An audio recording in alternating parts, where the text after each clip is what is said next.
सचिन पायलट की कुंडली में राजयोग है, उसके बावजूद भी सचिन पायलट आखिर क्यों चूक जाते हैं? कहीं काल सर्प दोष की वजह तो नहीं? देखिए।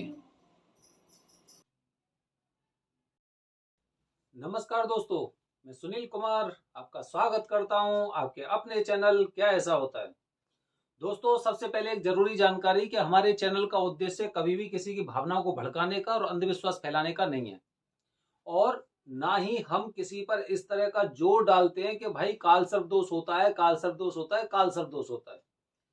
अगर आपके पुरोहित, आपके पंडित जी आपसे इस बारे में विचार विमर्श कर रहे हैं या आपको कुछ ज्ञान दे रहे हैं, तो आपको उनकी बात का अनुसरण करना चाहिए। हम कभी ये नहीं कहते कि काल सर्प दोष होता है या नहीं होता है। जो चीजें हमें दिखाई देती हैं, हमें सुनाई देती हैं, या फिर कहीं से हम उसके बारे में कुछ जानकारी लेते हैं, हम उसके आधार पर आपके साथ कुछ जानकारी शेयर करते हैं।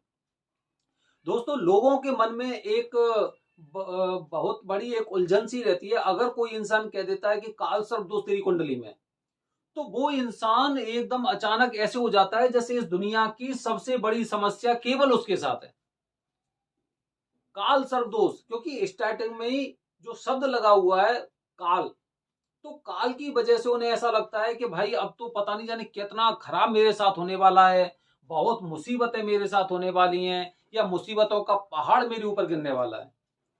बल्कि ऐसा कुछ भी नहीं है। काल सर्प दोष भी एक कुंडली का दोष है, जिससे आपकी जिंदगी में कुछ ऐसी कठिनाइयां आती हैं और वो आपको पूरी तरह से फेस करनी पड़ती हैं।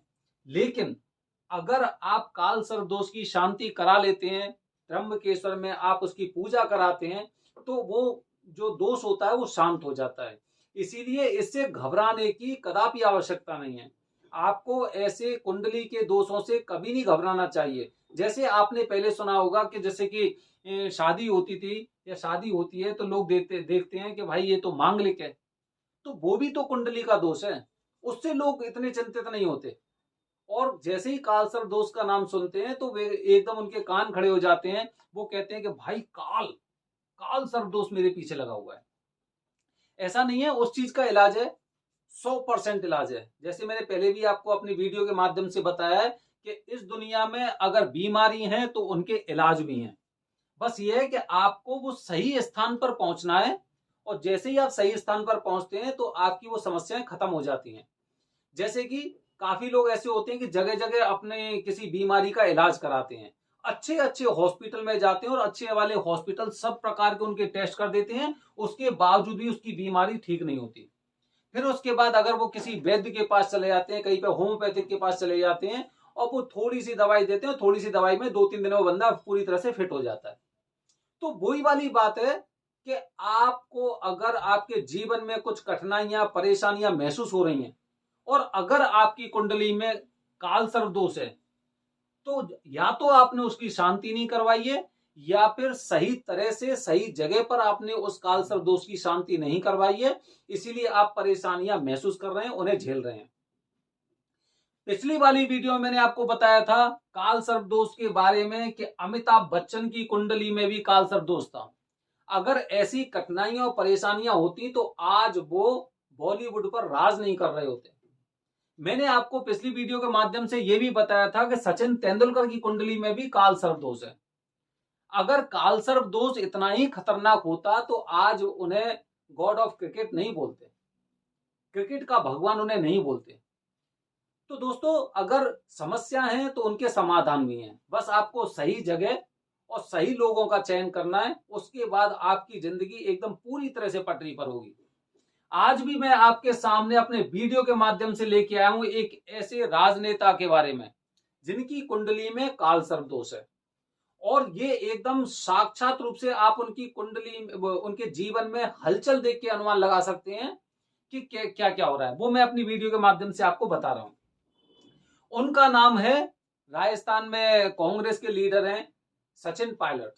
सचिन पायलट को हर इंसान बहुत अच्छी तरह से जानता होगा, क्योंकि कांग्रेस की पार्टी में आज वो एक दमदार चेहरा है सचिन पायलट।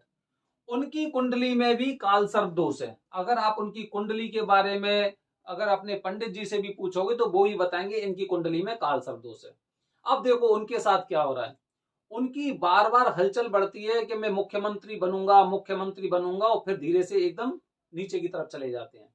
फिर दोबारा से वो मीटिंग करने जाते हैं, अपने आला कमान के साथ वो मीटिंग करते हैं। मीटिंग करने के बाद उन्हें पूरी तरह से सांत्वना दी जाती है कि आपका वो मुख्यमंत्री बनेंगे, और उसके बाद वो फिर ठंडे बस्ते में चली जाती है। जो वो करना चाहते हैं, जो उनका जो उद्देश्य है कि भाई जनता के लिए मुझे ये करना है या फिर मुझे समाज के लिए ये करना है, वो उनकी चीजें अभी अंदर ही हैं, क्योंकि उन्हें अभी तक वो अधिकार नहीं मिले हैं, वो पावर नहीं मिली है। बार बार उनका नाम ऊपर आता है कि वो मुख्य राजस्थान के मुख्यमंत्री बनेंगे, राजस्थान के मुख्यमंत्री बनेंगे, और एकदम वो धीरे धीरे करके वो जो शोर और शराब होता है, हल्ला होता है, वो एकदम शांत हो जाता है। उनकी कुंडली में जो काल सर्प दोष है, काल सर्प दोष की वजह से ही, काल सर्प दोष की वजह से ही आज स्थिति ये हो रही है कि वो बार बार बार बार कभी ऊपर उठता है उनका नाम, फिर नीचे चला जाता है, फिर ऊपर उठता है, फिर नीचे चला जाता है। एक्चुअली यही काल सर्प दोष की निशानी है कि हम लोग उन सब चीजों से अनुमान लगा लेते हैं कि सारी चीजें मेरे पक्ष में होने के बावजूद भी और चीजें पॉजिटिव क्यों नहीं हो रही हैं। तो दोस्तों, सचिन पायलट की कुंडली में काल सर्प दोष है, और वो काल सर्प दोष ही उन्हें अपनी मंजिल पर जाने से रोक रहा है। तो दोस्तों, इसी तरह से जब हमारे जीवन में कुछ ऐसी चीजें होती हैं, जैसे काफी आप बिजनेसमैन को देखते हैं या फिर जो आप जॉब करने वाले लोगों को देखते हैं, पूरी साल तक उनकी परफॉर्मेंस बहुत अच्छी होती है, प्रमोशन के चांस बन जाते हैं उनके कि इनका प्रमोशन होने वाला है, और फिर उसके बाद क्या होता है कि वो एकदम ठंडे बस्ते में चली जाती हैं चीजें। तो ये काल सर्प दोष की निशानी है कि आपने पूरी जद्दोजहद से मेहनत की, और उसके बावजूद भी जैसे ही परिणाम का टाइम आता है तो उस समय वो पूरा ही पूरा एकदम खत्म हो जाता है।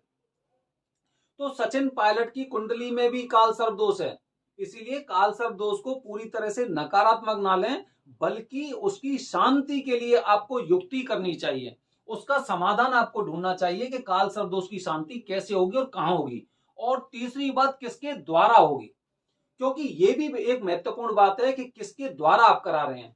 क्या कुछ ऐसे लोगों के साथ करा रहे हैं जो लोग केवल पैसे को ही वरीयता देते हैं। पैसे को वरीयता मतलब जैसे कि आपने फोन करके पूछा, या फिर आप त्र्यंबकेश्वर गए और त्र्यंबकेश्वर में जाने के बाद आपने कहा कि हमें तो कालसर्प दोष की पूजा करानी है। उन्होंने देखा कि भाई ये तो आया हुआ है, इसे तो कालसर्प दोष की पूजा करानी है, 21,000 लगेंगे, 11,000 लगेंगे। उसके बाद जैसी पूजा स्टार्ट होती है तो उसके बाद कहते हैं भाई ये वाला भी सामान मुझे चाहिए, वो वाला भी सामान चाहिए। तो ऐसे लोग आपके कालसर्प दोष की शांति बिल्कुल नहीं करा सकते। कालसर्प दोष की शांति जो ज्ञानी पंडित जी होते हैं वही पूरे विधिवत तरीके से कराते हैं, जिनके अंदर जो लोग होते हैं ना, उनको ठगने का इरादा नहीं होता है कि भाई आया है मुर्गा, आया मेरे पास, बस इसका कर दो कांड। तो इसीलिए कहां पे कराइए और किसके द्वारा कराइए, और कराइए या नहीं कराइए। तो दोस्तों, जब भी आप कालसर्प दोष की पूजा कराने जा रहे हैं तो उससे पहले कम से कम आपको ये पता होना चाहिए कि वो पूजा किसके द्वारा कराई जा रही है। त्र्यंबकेश्वर नाम से ही आपको पता चल रहा है, त्र्यंबकेश्वर एक ऐसी जगह जो मतलब काफी इसी चीज के लिए जाना जाता है। त्र्यंबकेश्वर का मंदिर इसी तरह की समस्याओं के लिए जाना जाता है कि वहां पर इस तरह का इलाज होता है, इस तरह की कुंडली की शांति होती है।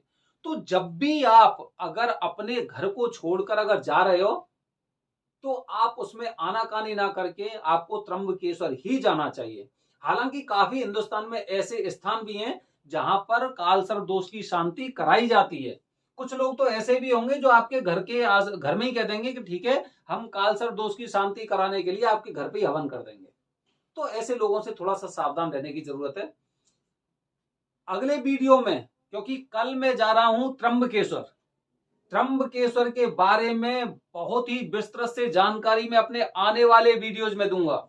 मैं आपको लाइव बताऊंगा कि आप त्र्यंबकेश्वर कैसे पहुंच सकते हैं, नियरेस्ट जो स्टेशन है वो कौन सा है, और वहां पर किस तरह के लोग आते हैं, किस तरह से पूजा की शांति होती है।